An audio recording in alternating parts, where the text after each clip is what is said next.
Hello நண்பர்களே, வணக்கம். என்னோட நேம் ரவி ஷங்கர். எல்லாம் எப்படி இருக்கீங்க? இந்த கோவிட் சிச்சுவேஷனில் ரொம்ப சேஃபாக இருக்கீங்கன்னு நினைக்கிறேன். டபுள் டோஸ் வேக்சின் போட்டவங்களுக்கும் கொரோனா வருது. எங்களோட கம்பெனியில் நிறைய பேர் போட்டிருக்காங்க. But still all are affected. நிறைய பேர் எஃபெக்ட் ஆகிருக்காங்க. ஸோ ப்ளீஸ் பி சேஃபாக இருங்க.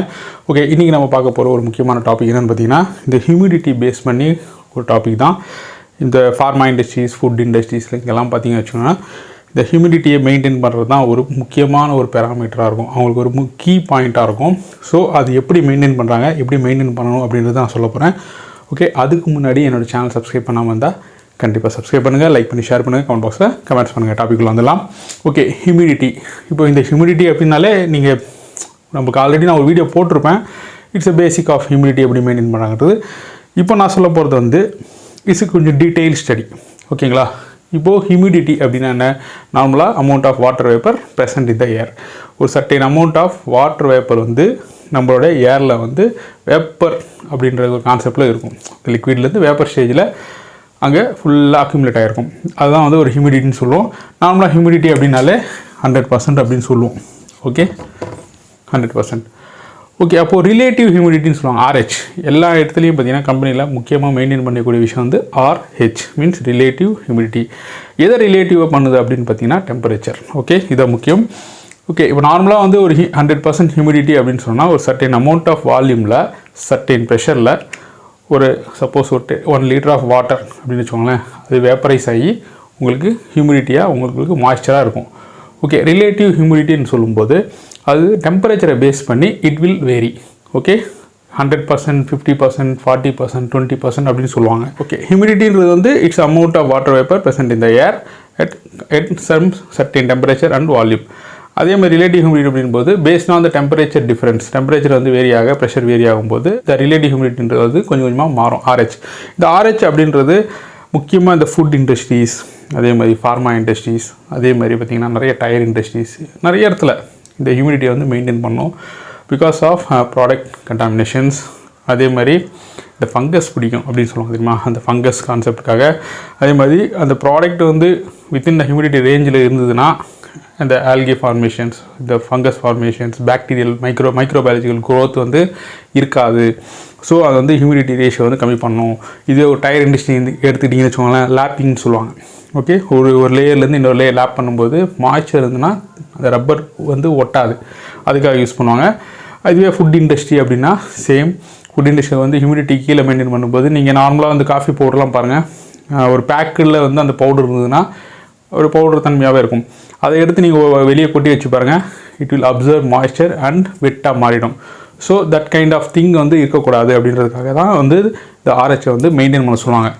ஓகே, இப்போது இந்த RH அப்படின்னா சில இடத்துல உங்களுக்கு RH வேணும், நிறைய வேணும், மீன்ஸ் ஹியூமிடிட்டி நிறைய இருக்கணும். சில இடத்துல ஹியூமிடிட்டி கம்மியாக இருக்கணும். ஓகே, ஒரு பேஸ் ரேஞ்சாகவே நம்ம பார்த்துக்கலாம். இப்போது நம்ம இருக்கிற அட்மாஸ்பியரில் கிட்டத்தட்ட ஒரு 80% வச்சுக்கோங்களேன் ஹியூமிடிட்டி இருந்தது அப்படின்னா இது நிறைய வாட்டர் வேப்பர் ஹோல்ட் பண்ணி வச்சுருக்குன்னு அர்த்தம். ஓகே, அங்கே இருக்கிற ரெஸ்பெக்டிவ் டெம்பரேச்சர், ரெஸ்பெக்டிவ் ப்ரெஷரில் நிறைய 80% ஆஃப் வாட்டர் ஹோல்ட் பண்ணி வச்சுருக்கு. ஓகே, இதே சி லெவல் இருக்கிற ஏரியா, இப்போ சென்னை இல்லை விசாகப்பட்டினம் இந்த மாதிரி ஏரியாலாம் பார்த்திங்கன்னா சி லெவல் இருக்கிறதுனால அந்த இடத்துல ரொம்ப ஹியூமிடிட்டி ரேஷியோ கொஞ்சம் அதிகமாக இருக்கும். மேபி 85, 90 இந்த மாதிரி. ஓகேங்களா? இப்போ நீங்கள் சி லெவல் ஏரியாவுக்கு போகும்போதெல்லாம் ஹியூமிடிட்டி ரேஷியோ அதிகமாக இருக்கும். அதே மாதிரி ஹைதராபாத், பெங்களூர், ஹில் ஏரியாஸ் நீங்கள் பார்த்தீங்கன்னா, அதே மாதிரி கோயம்புத்தூர் இந்த மாதிரி ஏரியாலாம் பார்த்தீங்கன்னா ஹியூமிடிட்டி ரேஷியோஸ் ரொம்ப கம்மியாக இருக்கும்.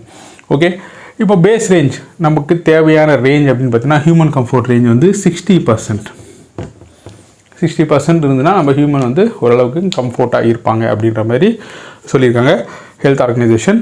இப்போது இந்த 60% அப்படின்னா நம்ம இந்த ஃபார்மா இண்டஸ்ட்ரீஸோ இல்லை ஃபுட் இண்டஸ்ட்ரீஸோ என்ன சொல்கிறாங்க அப்படின்னா லெஸ் தேன் 60% மெயின்டைன் பண்ண சொல்லுவாங்க. ஆல்வேஸ் மெயின்டைன் பண்ணணும். ஒரு டெம்பரேச்சர் அப்படின்னு பார்த்தீங்கன்னா ஒரு 26 டிகிரிஸ் மெயின்டைன் பண்ணணும் அப்படின்னு சொல்லுவாங்க. ஓகே, இந்த டெம்பரேச்சரில் லெஸ் தேன் 60 மெயின்டைன் பண்ணணும்னா என்ன பண்ணணும்? ஓகே, ஒரு பேஸ் கான்செப்ட் சொல்கிறேன். ஒரு ஹியூமிடிட்டி அண்ட் ரிலேட்டிவ் ஹியூமிடிட்டினா என்ன? எல்லாருமே நினச்சிருப்பாங்க ஹியூமிடிட்டி இன்க்ரீஸ் ஆகிருந்துச்சுன்னா RHும் இன்க்ரீஸ் ஆகும், ஹியூமிடிட்டி டிக்ரீஸ் ஆச்சுன்னா RHும் டிக்ரீஸ் ஆகும்னு சொல்லி ஒரு கான்செப்டில் இருப்பாங்க. பட் அந்த மாதிரி கிடையாது. எனக்கு தெரிஞ்ச வரைக்கும், எனக்கு தெரிஞ்சதை நான் சொல்கிறேன். ஓகே, இப்போது ஒரு சப்போஸ் ஒரு சின்ன கேன் மாதிரி நடத்துகிறேன். இது ஒரு கண்டெய்னர்னு வச்சுக்கோங்களேன், ஒரு ஹீட் கண்டெய்னர். இதோட கெப்பாசிட்டி, இது பேஸ்ட் ஆன் கெப்பாசிட்டின்னு வச்சுக்கோங்க. இது ஒரு 100 kgs. ஓகேங்களா? இந்த இடத்துல வந்து நான் ஃபுல்லாக வந்து வாட்டர் வச்சுருக்கேன். ஓகே, இந்த வாட்டர் வந்து வேப்பராக இருக்கலாம் இல்லை வாட்டராக இருக்கலாம். ஓகே, பட் குவான்டிட்டியாக ஃபில் பண்ணி வச்சுருக்கேன் 100%. இது என்ன சொல்லுவோம் அப்போ நம்ம, இந்த கண்டெய்னர் இஸ் 100% ஃபில்டு, ரைட்? கரெக்டாக? இப்போது இதை வந்து நான் வந்து இன்க்ரீஸ் பண்ண போகிறேன். எப்படின்னா இந்த கண்டெய்னரோட சைஸ் இன்க்ரீஸ் பண்ண போகிறேன். ஓகே, இந்த இடத்துல பார்த்தீங்கன்னா நான் எப்படி என்ன பண்ணுறேன், திருப்பியும் இந்த லெவல் ஆஃப் வாட்டர் நான் வச்சுருக்கேன். இப்போ நீங்களே சொல்லலாம் ஈஸியாக எவ்வளோ பர்சன்டேஜ் இருக்கும் அப்படின்னு சொல்லிட்டு. சேம் 100%ஆ? இல்லை, இப்படி நீங்கள் வந்து இந்த ஹியூமிடிட்டி ரேஷியோவில் அப்படி சொல்ல முடியாது. இப்போது நான் என்ன பண்ணியிருக்கேன்னா அப்படின்னா, இந்த கண்டெய்னரில் வந்து கேரியிங் கெப்பாசிட்டி நான் இன்க்ரீஸ் பண்ணிட்டேன். ஓகே, வால்யூம் வந்து கேரியிங் கெப்பாசிட்டி இன்க்ரீஸ் பண்ணியிருக்கேன். அப்போது இந்த ஏரியாவுக்கு தகுந்த மாதிரி வாட்டர் அப்படின்னு பார்த்தீங்கன்னா இது 75%. ரிமைனிங் 25% வந்து gap. Still it has capacity to hold 25% of more humidity, more water வேப்பரை வந்து ஹோல்ட் பண்ண இதுக்கு வாய்ப்பு இருக்குது. ஓகே, இப்போ என்ன இருக்குது, கெப்பாசிட்டி இன்க்ரீஸ் ஆகிருக்கு. ஓகே, அப்போது ஹியூமிடிட்டி இங்கே இருக்க மாதிரி தான் சேம், பட் ஆனால் பார்த்தீங்கன்னா இந்த கெப்பாசிட்டிக்கு இது வந்து 75%. ஓகே, அடுத்தது நான் இன்னும் கொஞ்சம் பெருசாக இன்க்ரீஸ் பண்ணுறேன். சேம் லெவல் ஆஃப் வாட்டர் நான் மெயின்டைன் பண்ணுறேன்னு வச்சுக்கோங்களேன். இப்போ பாருங்கள், சேம் தான், குவான்டிட்டிலாம் சேம் தான், பட் நான் இங்கே இருக்கிற கெப்பாசிட்டி, ஹோல்டிங் கெப்பாசிட்டி நான் இன்க்ரீஸ் பண்ணுறேன். அப்போது இது 50%. ஓகே, இந்த ஹோல்டிங் கெப்பாசிட்டின்னு சொன்னது எதுன்னு அப்படின்னு பார்த்தீங்கன்னா நம்மளோட டெம்பரேச்சர். ஓகே, இப்போது சர்டைன் அமௌண்ட் ஆஃப் ஏர் இருக்குது. அந்த ஏரில் வந்து நான் ஹீட் பண்ண எனக்கு அந்த ஹோல்டிங் கெப்பாசிட்டி இன்க்ரீஸ் ஆகும். இதுதான் வந்து கான்செப்ட். இப்போ நான் ஏரை வந்து இன்னும் ஹீட் பண்ணுறேன் அப்படின்னா எனக்கு ஹோல்டிங் கெப்பாசிட்டி இன்க்ரீஸ் ஆகும். சப்போஸ் நான் இந்த இடத்துல என்ன பண்ணியிருக்கேன் அப்படின்னா வாட்டர் வேப்பரை இன்க்ரீஸ் பண்ணுறேன், வாட்டரோட மாஸை இன்க்ரீஸ் பண்ணுறேன் அப்படின்னா ஹோல்டிங் கெப்பாசிட்டி மறுபடியும் கம்மியாகிடுது. ஸோ மறுபடியும் இது வந்து 75%. இப்போது அந்த இடத்துல மாய்ஸ்சர் வரக்கூடிய ஜெனரேஷன் பார்ட், அங்கே தண்ணி குட்டையோ இல்லை வேறு ஏதாவது ஸ்டீம் ஏரியாவோ அப்படி இருந்ததுன்னா உங்களுக்கு கண்டினியூஸாக அங்கே வாட்டர் மாய்ஸ்சர் வந்துகிட்டே இருக்கும். நீங்கள் கெப்பாசிட்டி இன்க்ரீஸ் பண்ண ஹீட் இன்க்ரீஸ் பண்ண மோர் குவான்டிட்டி எடுத்துகிட்டே இருக்கும். அப்போது உங்களுக்கு இங்கே பார்த்தீங்கன்னா பர்சன்டேஜ் இன்க்ரீஸ் ஆகிட்டே இருக்கும்.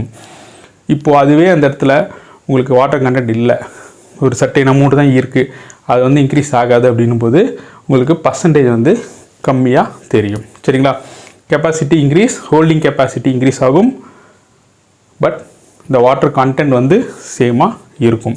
இது வந்து கிளியராக உங்களுக்கு புரிஞ்சிருக்கும்னு நினைக்கிறேன். ஓகே, இப்போ வந்து அந்த ஹியூமிடிட்டியை வந்து எப்படி அந்த 50%குள்ளேயே மெயின்டைன் பண்ணுறது அப்படின்றது பார்க்கலாம். ஒரு சர்டைன் ஏரியா, அந்த ஏரியாவில் வந்து நான் humidity less than, humidity means RH சொல்லலாம். ரிலேட்டிவ் ஹியூமிடிட்டி வந்து RH வந்து நான் 60% கீழே தான் நான் வந்து மெயின்டைன் பண்ணணும். அப்போது 60% கீழே பண்ணணும் அப்படின்னா ஆல்ரெடி அங்கே இருக்கிற சர்டைன் ஏரியாவில் இருக்கிற வாட்டர் வந்து வேப்பராக இருக்குது. ஓகேங்களா? அந்த இருக்கிறது பார்த்திங்கன்னா ஒரு 80% இருக்குன்னு வச்சுக்கலாம். இந்த 80%லேருந்து நான் 20%க்கு கொண்டு வரணும் அப்படின்னா சர்டைன் அமௌண்ட் ஆஃப் வாட்டரை நான் ரிமூவ் பண்ணணும். Okay, how it remove? இப்போ நான் என்ன சொல்லியிருக்கேன்னா இந்த 80% அப்படின்றது வேப்பரில் இருக்குது. இதை நான் எப்படி ரிமூவ் பண்ண போகிறேன் அப்படின்னா ஃபர்ஸ்ட் ஆஃப் ஆல் ஒரு சிஸ்டம் எடுத்துக்கலாம். இதுக்கு தேவையான ஒரு சிஸ்டம் பார்த்திங்கன்னா AHU. ஓகே, ஒரு AHU பேஸ் டிசைன் நான் வரைகிறேன். இது வந்து ப்ளோயர். ஓகே, இங்கே ஒரு காயில், இங்கே ஃபில்டர்ஸ்,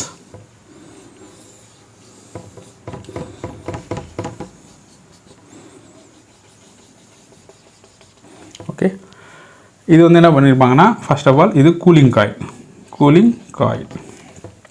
ஓகே, இப்போ நான் இங்கே இருக்கிற வாட்டர் வேப்பரை வந்து ஃபர்ஸ்ட் ஆஃப் ஆல் என்ன பண்ணணும், 20% கம்மி பண்ணணும். ஓகே, கம்மி பண்ணணும்னா ஆல்ரெடி இந்த ஹீட்டில் அது வேப்பராக இருக்குது. சரி, அப்போ நான் எப்போ வந்து வேப்பர்லேருந்து மறுபடியும் அது வாட்டராக வந்து சேஞ்ச் ஆகும் அப்படின்னா நான் அந்த ஹீட்டை வந்து குறைக்கணும். அந்த ஏரோட ஹீட்டை நீங்கள் குறைக்க டியூ பாயிண்ட் டெம்பரேச்சர்னு சொல்லுவாங்க. வேப்பர்லேருந்து எப்போ வந்து வாட்டராக மாறுதோ அந்த பாயிண்ட் தான் வந்து நம்ம டியூ பாயிண்ட் டெம்பரேச்சர்னு சொல்லுவோம். பேஸ்டாக வந்து எவ்வளோக்கு எவ்வளோ கூல் பண்ணுறீங்களோ அந்த ஏரை வந்து எவ்வளோக்கு எவ்வளோ கூல் பண்ணுறீங்க. கொஞ்ச நேரத்துக்கு முன்னாடி நான் வரைஞ்சேன் பார்த்தீங்களா கண்டெய்னர்ஸ். ஓகே, இந்த மாதிரி கண்டெய்னர்ஸ் வரைஞ்சேன், குவான்டிட்டிஸ் வரைஞ்சேன். ஓகே, இப்போ இந்த கண்டெய்னர் சைஸை நான் குறைக்கிறேன் அப்படின்னா அந்த டெம்பரேச்சர்ஸை நான் குறைச்சிட்டே வரேன். வாட்டர் ஹோல்டிங் கெப்பாசிட்டி டெம்பரேச்சர்ஸை வந்து நான் குறைச்சிக்கிட்டே வரேன். குறைக்க என்ன ஆகும் அப்படின்னா ஃபர்ஸ்ட் ஆஃப் ஆல் ஹியூமிடிட்டி வந்து ரைஸ் ஆகும். இனிஷியல் ஸ்டேஜில் வந்து ஹியூமிடிட்டி ரைஸ் ஆகிடும். ஓகே, இங்கே வரைக்கும் வரும்போது நான் டெம்பரேச்சர் குறைச்சிட்டேன். டெம்பரேச்சர் வந்து இங்கே வந்து பார்த்திங்கன்னா 35 டிகிரிஸ், இங்கே 30 டிகிரிஸ், இங்கே 25 டிகிரிஸ். இந்த மாதிரி நான் குறைச்சிக்கிட்டே வரும்போது வால்யூம் வந்து இன்க்ரீஸ் ஆகிட்டோம். மீன்ஸ் RH வந்து இன்க்ரீஸ் ஆகிட்டே போகுது. ஓகே, இதை நான் எப்படி வந்து அது கண்டென்ஸ் பண்ண வைக்கணும்? ஓகே, கண்டென்ஸ் ஆன ஸ்டேஜுக்கு வந்துடுச்சு. அது உள்ளே வந்து பார்த்திங்கன்னா ரொம்ப பிசு தன்மை ஒட்டுற மாதிரி இருக்கும், அப்படியே ஈரத்தன்மையாக இருக்கும். ஓகே, அந்த மாதிரி வந்ததுக்கப்புறம் நான் வந்து என்ன பண்ணுவேன் அப்படின்னா ஏரை வந்து இந்த AHU உள்ள ஏரை பண்ணுவேன். ஒரு ஃபில்ட்ரேஷன் மெத்தடில் ஃபில்டர் பண்ணுவேன். ஃபில்டர் பண்ணதுக்கப்புறம் இந்த இடத்துல ஃபஸ்ட்டு இதுதான் கூலிங் காயில்னு சொல்லியிருக்கேன். இந்த கூலிங் காயில் வந்து ஒரு சில்டு வாட்டர் வந்து சர்க்குலேட் பண்ணிட்டு இருப்பாங்க. சில்டு வாட்டர் டெம்பரேச்சர் 6, 7, 8, 9 எவ்வளோ வேணா இருக்கலாம். ஓகே, ஒரு 8, 9 வரைக்கும் இருக்கலாம். பண்ணும்போது என்ன ஆகும்னா ஃபஸ்ட்டு இங்கே இருக்கிற 100% ஆஃப் ஹியூமிடிட்டி வந்து கண்டென்ஸ் லெவலில் இருக்குது, கண்டென்ஸ் ஆக போகுது அப்படின்னும் போது இதில் டச் ஆகும். ஓகே, இதில் டச் ஆக உங்களுக்கு அங்கே தண்ணியாக மாறிடும் ட்ராப்லெட்ஸ். பிகாஸ் டியூ பாயிண்ட் டெம்பரேச்சரை விட இந்த காயில் டெம்பரேச்சர் வந்து ரொம்ப கம்மியாக இருக்குது. ஓகே, அப்போ ரொம்ப கம்மியாக இருக்குது அப்படின்னா இங்கே டச் ஆகும்போது இதெல்லாம் ட்ரெயின், வாட்டர் ஃபுல்லாகவே வந்து இங்கே ட்ரெயின் ஆகிடும். பட் இப்போ நீங்கள் இங்கே வாட்டர் வந்து ட்ரெயின் பண்ணிட்டீங்க, ஏரை வந்து ரொம்ப கூல் பண்ணிட்டீங்க. இது வந்து பார்த்திங்கன்னா இப்போ ஒரு 8 டிகிரிஸ் வச்சுக்கோங்களேன். இப்போ 8 டிகிரி செல்சியஸ் நீங்கள் கொண்டு வரீங்க அப்படின்னா கண்டிப்பாக இந்த 100% வந்து இங்கே ட்ரெயின் ஆகிட்டுருக்கு, ஒரு பக்கம் ட்ரெயின் ஆகிட்டுருக்கு. பட் 100% இங்கே ட்ரெயின் ஆகிடுமானா ஆகாது. ஏன்னா ஏர் வந்து வெலாசிட்டியாக இருக்கும், ஃப்ளோவில் இருக்கனால ஃபுல்லாக ட்ரெயின் ஆகிடுமானா ஆகாது. சம் அமௌண்ட் ஆஃப் வேப்பர் வந்து இங்கே போகிறதுக்கு வாய்ப்புகள் இருக்குது. ஸோ இப்போ ஏரையும் நான் கூல் பண்ணிட்டேன். ஏரை கூல் பண்ண நான் சொல்லியிருக்கேன், இந்த கெப்பாசிட்டியை குறைக்க திருப்பியும் வாட்டர் ஹோல்டிங் கெப்பாசிட்டி இன்க்ரீஸ் ஆகிடும். ஸோ மறுபடியும் இந்த சைடு போகும்போது மறுபடியும் வந்து மாய்ஸ்சர் ஏர் ஏதாவது இருந்ததுன்னா திருப்பியும் அக்குமுலேட் ஆக ஆரம்பிச்சிடும். ஸோ மறுபடியும் இது வந்து 100% வரதுக்கு வாய்ப்பு நிறைய இருக்குது. ஸோ என்ன பண்ணுவாங்க, இப்போ இந்த இடத்துல நான் என்ன பண்ணணும், திருப்பியும் வாட்டர் ஹோல்டிங் கெப்பாசிட்டியை நான் இன்க்ரீஸ் பண்ணணும். அப்போது இங்கேருந்து இங்கே இன்க்ரீஸ் பண்ணணும் அப்படின்னா ஹீட்டிங்கை பண்ணணும். அப்போது ஒரு ஹீட்டிங் காயிலை இங்கே ப்ளேஸ் பண்ணுவாங்க.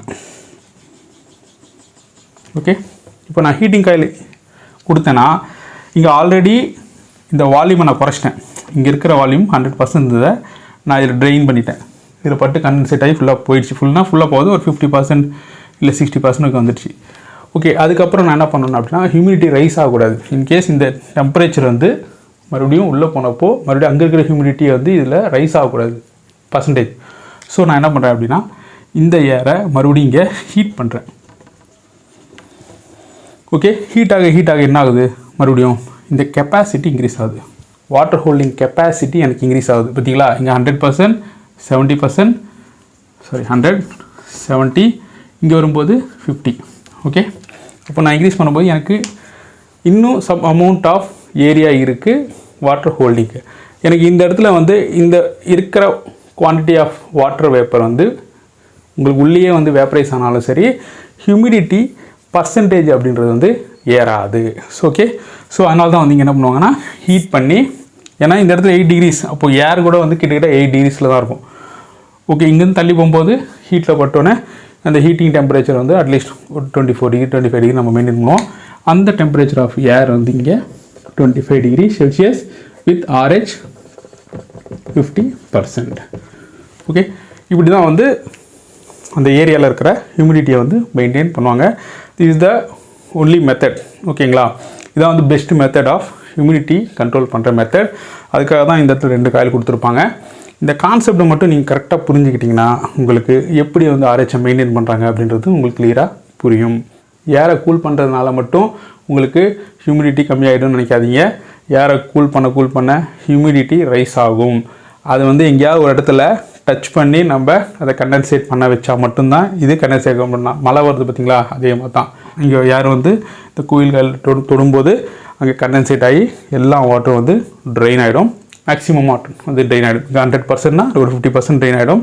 மீதி இருக்கிற 50% வந்து 100%ஆக மாறாமல் இருக்கிறதுக்கு நான் மறுபடியும் ஹீட் பண்ணிக்கிறேன். அப்போது நான் கெப்பாசிட்டியை இன்க்ரீஸ் பண்ணிக்கிறேன். ஸோ இது வந்து மறுபடியும் வேப்பரானா கூட எனக்கு அந்த கெப்பாசிட்டி சேமாக தான் இருக்கும். அதிகமாக திரும்பியும் மாய்ஸ்சர் வராது. சப்போஸ் வேறு ஏதாவது மாய்ஸ்சர் வந்தாலும் அந்த இடத்துல பிளேஸ் இருக்கிறனால அது போய் அக்யூமுலேட் ஆகிக்கும். ஓகே, புரிஞ்சுதுங்களா? இப்படி தான் வந்து RH வந்து மெயின்டைன் பண்ணுறாங்க இன் AHUs. ஓகே, ஐ திங்க் இந்த இன்ஃபர்மேஷன், இந்த டாபிக் வந்து உங்களுக்கு நல்லாவே புரிஞ்சிருக்கும்னு நினைக்கிறேன். புரிஞ்சுதுன்னா லைக் பண்ணுங்கள், ஷேர் பண்ணுங்கள், கமெண்ட் பாக்ஸில் கமெண்ட்ஸ் பண்ணுங்கள். என்னோடய சேனல் சப்ஸ்கிரைப் பண்ண மறந்துடாதீங்க.